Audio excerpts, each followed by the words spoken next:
அதுக்கு ஒரு காலம் இருக்கு பாருங்க.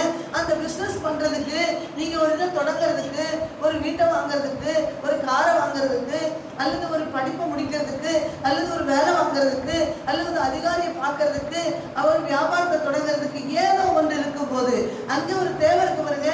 அந்த காலம் ஏற்ற காலம். அப்ப அந்த ஏற்ற காலத்துல நீங்க செய்யணும்னு நினைச்சிருக்கீங்க பாருங்க, நீங்க சாதிக்கணும்னு நினைச்சிருக்கீங்க பாருங்க, அந்த சாதனைக்கு ஏற்ற மழையை பெய்ய பண்ணுவேன்.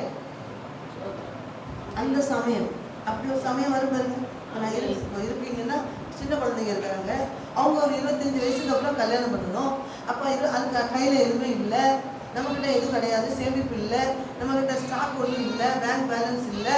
அப்படின்னா என்ன அப்படின்னா, ஆண்டவர் சொல்றாரு, நீ என் பரிசுத்த நாளை நீ ஆசரிக்கும் போது பயபக்தியோடு ஆசரிப்பாயானா, இந்த ஆராதனை பயபக்தியோடு செய்வாயானா, இங்க இருக்கிற இயேசுவினை பயபக்தியோடு நம்புவாயானால், அவர் சொல்றாரு, உனக்கு அப்படி ஒரு காலம் வரும், உனக்கு 25 வயசு 30 வயசு வரும்போது கல்யாணம் பண்ணி கொடுக்கணும், என்கிட்ட ஒண்ணுமே கிடையாது அப்படின்னு இருந்தா, அந்த காலம் இருக்கு பாருங்க, அந்த காலத்துல உள்ள பணம் தேவைப்படுமே, என் பிள்ளைங்க பெருசானதுக்கு அப்புறம் அதுக்குன்னு ஒரு தேவை இருக்கு, அதை நான் சேமிக்கணுமே அப்படின்னு சொல்றீங்க பாருங்க.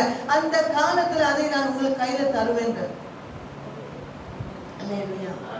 இல்லை வயசாயிட்டு, எனக்கு வயசானதுக்கு அப்புறம் ஒரு 60-70 வயசு ஆனதுக்கு அப்புறம் எனக்குன்னு எதுவுமே இல்லை, அது என்ன பென்ஷன் இல்லை, அல்லது பேலன்ஸ் இல்லை, நான் எதுவுமே இல்லாமல் இருக்கிறேன், இல்லை எனக்கு ஒரு கை கால் திடமா இல்லை, நம்ம எப்படி இருப்போம்னு நமக்கு தெரியாது. அல்லேலூயா. எப்போதும் அப்படியே இருப்போம்னு தான் நம்ம நினைச்சுக்கிட்டு இருக்கோம், தெரியாது இல்லை. அதனால பயபக்தியோடு இப்பவுமே அதை நம்ம தெரிஞ்சுக்கணும். அல்லேலூயா. அப்படியான ஏற்ற காலத்தில் உங்களுக்கு மழையை பெய்ய பண்ணுவேன்.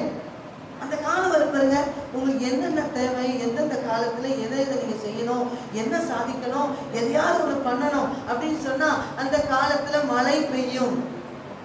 அந்த காலத்துல உங்களுடைய தேவைகள் உங்களை தேடி வரும்.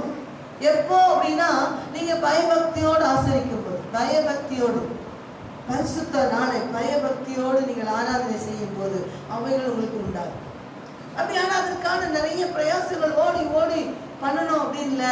நீங்க ஆண்டவர் சமூகத்தில் அதை சரியாய் செய்வீர்கள் என்றால், நீங்களும் நானும் அதை சரியாய் புரிந்து கொண்டு அதை நாம் பின்பற்றுவோமானால், ஆண்டவராக இயேசு கிறிஸ்து நமக்கு எது எப்போ எங்க நிக்கணும், எங்க வரோம் அப்படின்னு அவருக்கு தெரியும். அவர் அந்த இடத்துல கொண்டு போய் நிறுத்துவார்.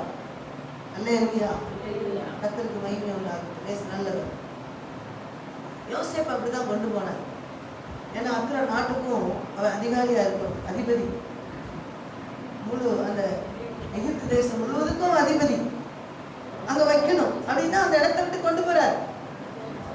அந்த காலம் ஏற்ற காலம் வரும்போது ஆண்டவர் அவனை கடத்தி கொண்டு போறார். கடத்தி கொண்டு போய் எங்க கொண்டு போட்டாரு அப்படின்னா, முதல்ல குழியில போட்டார். ரெண்டாவது எங்க கொண்டு போட்டார் அப்படின்னா ஜெயில போட்டார். மூணாவது எங்க கொண்டு விட்டார் அப்படின்னா தேசாதிபதியா, தேசத்துக்கே அதிபதியா வச்சுட்டார். அப்படி ஆனா சொல்லி முடித்த பின்பு ஆண்டவர் ஒரு காலம், நமக்கு ஒரு காலம் இருக்கு, நம்ம இதை செய்யணும் அப்படின்னு ஒருவேளை உங்களுக்கு ஒரு தரிசனம் கொடுத்துருக்கலாம், ஒரு சொப்பனை கொடுத்துருக்கலாம், வாக்கு கொடுத்துருக்கலாம், ஆண்டவர் வாக்கு பண்ணியிருக்கலாம். அந்த இடத்துல கொண்டு வைப்பதற்கு அவர் உண்மையுள்ளவராக இருக்கிறார். அந்த இடத்துல கொண்டு வந்து நிறுத்துவதற்கு அவர் உண்மையுள்ள தேவராக இருக்கிறார். நீங்கள் அந்த அந்த யோசிப்புன்னா பயபக்தி உள்ளவர், ஆண்டவர் மேல ஒரு விசுவாசம் இல்லை. அவங்க அம்மா அப்பா அப்படி சொல்லி வளர்த்துருக்காங்க. அல்லேலூயா. அந்த பயபக்தியை சரியா செய்வோமானா அந்த தேசத்துக்கு அதிபதியாக மாற்றுவார், இந்த தேசத்துக்கு அதிபதியா மாற்றுவார். அல்லேலூயா. அதுதான் சொல்றாரு, ஏற்ற காலத்தில் மழையை பெய்ய பண்ணுவேன். அப்புறம் வாசிங்க, பூமி தன் பலனை தரும், வெளியில் உள்ள மரங்கள் தங்கள் கனிகளையும் கொடுக்கும். அப்படின்னு அந்த பூமியில நீங்க அங்க இருக்கிறீங்க பாருங்க, அந்த காலத்துல எந்தெந்த காலத்துல எங்க இருக்கணும், அந்த மலை பூமி தன் பலனை தந்து கொண்டே இருக்குமா. இந்த பூமியில பூமி தன் பலனை தரும் என்றா, நம்ம அந்த பூமியில ஏதாவது விதைச்சிருந்தோம்னா அதுல இருந்து அறுவடை வரும், அது மட்டும் நம்ம நினைச்சிடக்கூடாது. பூமி தன் பலனை தரும் என்றால் என்ன நடக்கும் அப்படின்னா, நீங்க எந்த நேரத்துல எங்க இருக்கிறீங்களோ அந்த இடத்துல அந்த பூமியில உள்ள அத்தனை பேரும் உங்களுக்கு என்ன பண்ணுவாங்கன்னா உதவியா இருக்கும். அல்லேலூயா. அத்தனை சப்போர்ட் பண்ணும். தண்ணி தேவையா, அதுக்கு உரம் தேவையா, அதுக்கு ஆட்கள் தேவையா, இல்லை அதுக்கு பணம் தேவையா, அதுக்கு மிஷின்கள் தேவையா, அல்ல அதுக்கு ஏதோ புக்ஸ் தேவையா, அத்தனையும் அங்க வருமா. பூமி தன் பலனை தரும், வெளியில் உள்ள மரங்கள் தங்கள் கனிகளை கொடுக்கும். அப்படின்னா வெளியில நீங்க எங்கெங்க எங்கெங்க என்னென்ன காரியங்கள் எதிர்பார்க்குறீங்களோ வெளியில இருந்து அங்கங்க இருந்து வரும்.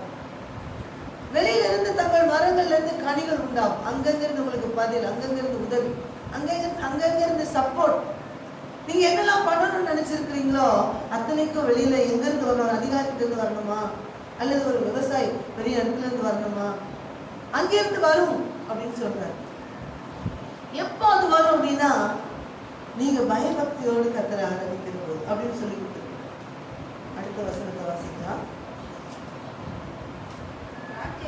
திராட்சை பழம் பறிக்கும் காலம் வரைக்கும், போரடிக்கும் காலம் இருக்கும், விதைப்பு காலம் வரைக்கும், திராட்சை பழம் பறிக்கும் காலம் இருக்கும்.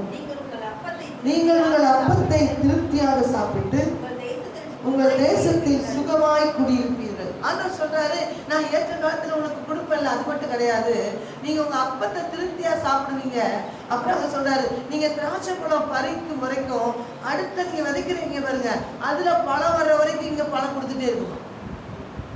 சில மரங்கள், சில செடிகள் வந்து சீசன்ல தான் அது காய்க்கும், சீசன்ல தான் காய் காய்க்கும், நமக்கு பலன் வரும். அப்புறம் அது நின்றுடும். ஆனா மரம் இருக்கும், காய்க்காது, அது அடுத்த சீசன்ல தான் காய்க்கும். ஆனா ஆண்டவர் சொல்றாரு, அப்படிப்பட்ட மரங்களை நான் என்ன செய்வேன், நீ அடுத்த பறிக்கிறதுக்கு வரைக்கும் இது காய்ச்சிக்கிட்டே இருக்குமா.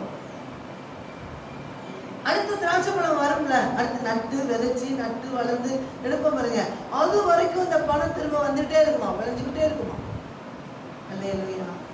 நீ அப்படி செய்வாயானால், பயபக்தியோட ஆண்டவரை சேவிப்பாயானால், அடுத்த பறி வரைக்கும் உனக்கு வந்துட்டே இருக்கும். சீசனுக்கு மட்டும் கிடையாது. அல்லேலூயா. எரேமியா 17ஆவது அதிகாரத்துக்கு வாசிச்சோம்னா, 7-8வது வசனத்தை வாசிச்சோம்னா அங்க சொல்லியிருக்கோம், நான் வந்து நீங்க எங்க நடப்படுவீங்க, கால்வாய் ஓரமாய் தன் வேர்களை விடுகிறதும். எரேமியா 17:8வது வசனம். அவர்கள் தண்ணீர் அண்டையிலே நாட்டப்பட்டதும் கால்வாய் ஓரமாக தன் வேர்களை விடுகிறதும், உஷ்ணம் வந்தா காணாமல் இலை பச்சையாவே எப்பவும் இருக்கும், மழை பெய்யட்டா கூட அது வருத்தப்படாது, தப்பாமல் கனி கொடுத்து கொண்டே இருக்கும். அப்படிப்பட்ட மரத்தை போல உன்னை வைப்பேன் ஆண்டவர் சொல்ற. நீ தப்பாமல் கனி கொடுத்து கொண்டே இருப்ப. இலை ஒருபோது எப்படி இருக்காது, பச்சையாவே இருக்கும், காஞ்சி போகாது. மழை பெய்யட்டாலும் உன் இலை பச்சையா இருக்குன்ற.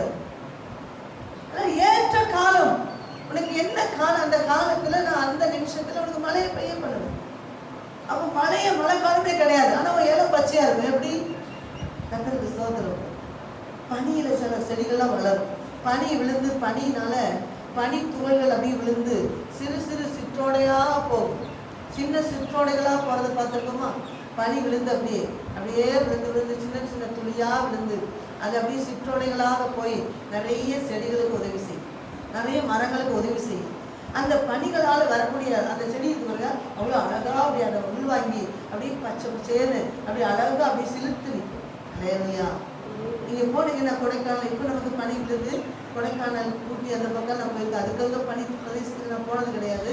அந்த பனி விழுந்த உடனே அதிகாலையில் எழும்பி நாங்கள் வெளியில வந்து பார்த்தோம், ஒரே இருட்டு, பனி அப்படியே மூடி இருக்கு, பனிமூட்டம் மூடி அந்த செடிகள் இருக்கிற சும்மா நம்ம நடந்து போற இடத்துல நான் புல் பிடிச்சிட்டு போருங்க, அதுல கூட அழகழகான பூக்கள் பூத்துருக்கு, சின்ன சின்ன பூக்கள் அது பூத்திருக்கு பாருங்க. அந்த செடியை பார்த்தோன்னே அந்த இலைகள் அப்படி பச்சை பச்சேர்ந்து அந்த தண்ணியெல்லாம் வாங்கி வச்சு அப்படி அழகா நிக்குது.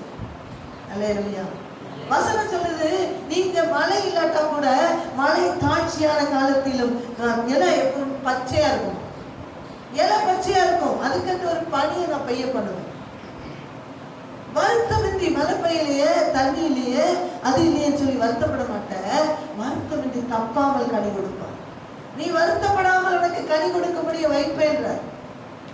எப்போ எப்போ சொல்லுங்க, எப்போ இப்படிலாம் வைப்பேன்னு சொல்றாரு? பயபக்தியோடு நடக்கும். பரிசுத்த ஸ்தலத்தை குறித்து பயபக்தியோடு நடக்கும்போது, இந்த பரிசுத்த ஸ்தலத்துக்குள்ள உள்ள வரும்போதே ஆண்டவர் எனக்கு என்ன சொல்றாரு, இன்னைக்கு என்ன சொல்ல போறாரு, இன்னைக்கு எனக்காக என்ன வச்சிருக்கிறாரு, நான் இன்னைக்கு என்ன செய்யணும்னு நம்ம கேள்வியோட வருவோமானா ஆண்டவர் சொல்றாரு, நான் உன்னை அப்படி வைப்பேன். கால்வாய் ஓரமாக தன் வேர்களை விடுகிறதும், தண்ணீர் அண்டையில நாட்டப்பட்டதுமான மரத்தை போல உங்களை வச்சிருப்பார். தண்ணி பக்கத்துல நட்டிருக்கிற மரம் எப்படி இருக்கும், சில்லுன்னு இருக்கும், அது போல உங்களை நான் வைப்பேன். ஆனா நீங்க தண்ணி பக்கத்துல இல்லை, அந்த மரம் எப்படி இருக்கும் அதை போல உன்னை வைப்பேன். கால்வாய் ஓரமாக தன் வேர்களை விடுகிறது. அந்த வேர் மரத்துடைய வேர் தண்ணீருக்கு பக்கமா போகும் பாருங்க. அது போல அந்த வேர்களை போல உங்களை நான் வச்சிருப்பேன். மழை பெய்யல, ஆனா இளப்பச்சையாவே இருக்கும். நீ தாட்சி அடைய மாட்ட. நீ எப்படி இருப்ப? உஷ்ணத்தை குறித்து பயப்பட மாட்ட. உஷ்ணத்தை குறித்து பயப்பட மாட்டேன். உஷ்ணம் வந்தாலும் இலை எப்படி இருக்கும்? செழிப்பா இருக்கும். நீ தப்பாமல் உன் வாழ்க்கையில கனி கொடுத்துட்டே இருக்கும். தப்பாமல் உன்னுடைய தேவைகள் வந்து கொண்டே இருக்கும். உன் பாக்கெட்ல எப்பவும், பர்ஸ்ல எப்பவும் என்ன இருக்குன்னா குறையாம பணம் இருந்துகிட்டே இருக்கும். உன் வீட்டுல அரிசி பாத்திரத்துல அரிசி இருந்துகிட்டே இருக்கும். உன் வீட்டுல எண்ணெய் பாத்திரம் நிரம்பிட்டே இருக்கும். அல்லேலூயா. மாவு பாத்திரம் எப்பவும் மாவு காலியாக போறதுக்கு முன்னாடி அடுத்து வந்து அந்த மாவு பாத்திரம் வந்து நிரம்பும். திராட்சை பழம் அடுத்து வரைக்கும் அங்க இருக்குன்னு சொன்னாரு பாருங்க. வீட்டுல குறையாம வந்துகிட்டே இருக்கும். அல்லேலூயா. ஆண்டோட வார்த்தை சொல்லுகிறது, அன்பானவர்களே, ஆண்டோடைய வார்த்தை என்ன சொல்லுது அப்படின்னா, நீங்க அப்படி ஆசை இருக்கும் போது, பரிசுத்த ஆலயத்தை குறித்து பயபக்தியா இருக்கும் போது ஆண்டவர் சொல்றாரு, ஏற்ற காலத்தில் மழையை பெய்யும், ஏற்ற காலத்தில் மழை பெய்ய பண்ணுவேன் அப்படின்னு சொல்லி அவர் சொல்றாரு. உன் வேற நீ எங்க இருப்ப? தண்ணீர் ஓரமா நடப்பட்ட மரத்தை போல அவனை வச்சிருப்பேன். அல்லேலூயா. கர்த்தர் நல்லவர். நான் தேசத்துக்கு நம்மளை ஆசீர்வாதமா வச்சிருக்காரு. சாதாரண கிடையாது. நீங்கள் நான் சாதாரணமே கிடையாது. பார்க்கறதுக்கு பண்ணாம இருக்கலாம். ஆச்சரியமோ அதிசயமா வச்சிருக்காரு நம்மள. அல்லேலூயா. கர்த்தர் நல்லவர். ஆண்டவர் தாமே ஆசீர்வதிப்பார்கள். நான் இதோடு பிடித்துக் கொள்ளுகிறேன். கர்த்தர் தாமே ஆசீர்வதிப்பார். நம்ம ஸ்தோத்திரம். தொடர்ந்து நம்ம வேத பகுதியை குறித்து நம்ம தியானிக்கலாம். வருகிற நாட்களில் அதை குறித்து நம்ம விரிவாக தியானிப்போம். அடுத்த வாரத்தில் வருகிற வாரத்தில் திருவிருந்து இருக்கும். இன்னைக்கு தான் 2வது வாரம் தான் நம்ம திருவிருந்து கொடுப்போம். ஆனால் இன்னைக்கு நமக்கு சூழ்நிலை அங்கே 2 நாள் கூட்டம் இருக்குது. பேபி சபையில் ஊழியக்காரங்க வருதுக்கு அங்கே நேரத்து நடந்துச்சு, இன்றைக்கும் நடக்கும். அதனால் அவங்க இன்னைக்கு வரணும், அடுத்த வாரம் வச்சுக்கலாம்னு சொல்லிட்டேன். நான் அடுத்த வாரம் நமக்கு திருவிருந்து இருக்கும். அதனால் அந்த திருவிருந்து போய் எங்கேயும் கூப்பிட்டு போயிடாதீங்க. வரக்கூடியவங்களையும் கூட்டிகிட்டு வாங்க. திருவிருந்து எடுக்காத பார்த்தாலும் ஆராய்ச்சி ஒருத்தருக்கு சொல்லி கூட்டிகிட்டு வருவோம். ஆண்டவர் ஆசீர்வதிப்பார். தொடர்ந்து நம்ம ஜெபிப்போம். நானும் உங்களுக்காக ஜெபிக்கிறேன். கர்த்தர் பெரிய காரியத்தை செய்வோம். ஆமென். ஜெபிக்கலாம். ஸ்தோத்திரம் ஸ்தோத்திரம் ஸ்தோத்திரம் ஸ்தோத்திரம். ஊறி பெருகிடு ஊற்று தண்ணீரே, ஊரெல்லாம் பாய்ந்திடும் ஜீவன் தருணதியே. ஊறி பெருகிடு ஊற்று தண்ணீரே, ஊரெல்லாம் பாய்ந்திடும் ஜீவன் தருணதியே. ஊற்று தண்ணீரே, ஜீவன் தருணதியே. ஊற்று தண்ணீரே, ஜீவன் தருணதியே. ஊற்று தண்ணீரே, ஜீவன் தருணதியே.